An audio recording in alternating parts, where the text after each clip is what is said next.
We love to see our horses fly across the racetrack, but we don't want to see flies in our barn.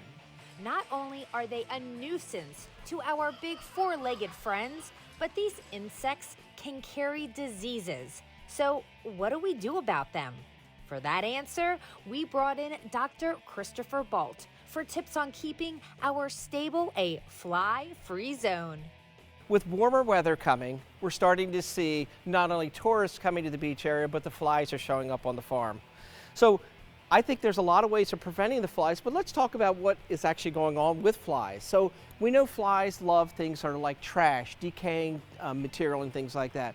But a fly really loves mammals, okay? Why? Because mammal, because it has a blood supply. So flies like mammals that are dark and move around.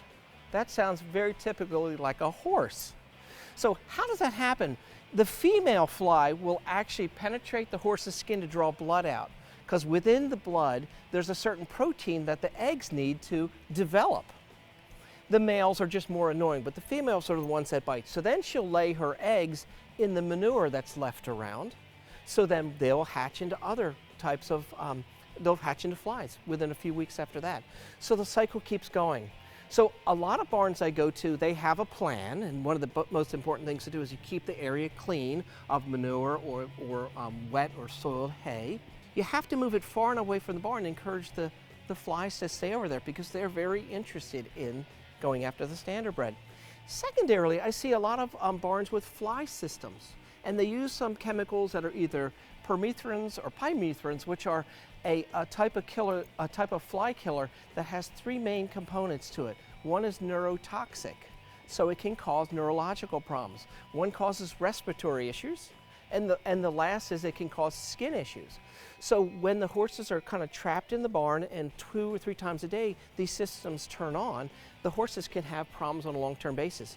A couple of my standardbred teams that I take care of have done away with those commercial sprays and have begun to use some natural sprays. So people can make up large barrels full of things like witch hazel, citronella, peppermint oil, eucalyptus, and get very similar results without a toxicity. Many people also will use fly sheets when the horse is in the field to protect them from being bitten. But I see a lot more people using these little fly bags. Some people, they put the fly bags out, there's a natural bait in there, the flies go in and they can't get out. We use these type of fly trap systems. They might be $4 a piece. They're a natural alternative to attracting flies. One of the things that we use at our barn also are these things called fly predators. And fly predators are a very, very small parasite that you put in different corners of the barn, and what they do is they feed on fly eggs. They're non-toxic, they don't bother the horses, and they can reduce the amount of overall flies in your barn 60–70% within a few days. So that's one of our favorite things that we use. I hear sad stories when people have those blocks and those little sprinkly types of fly repellents, because oftentimes the dogs or the cats will get into them and then they die themselves.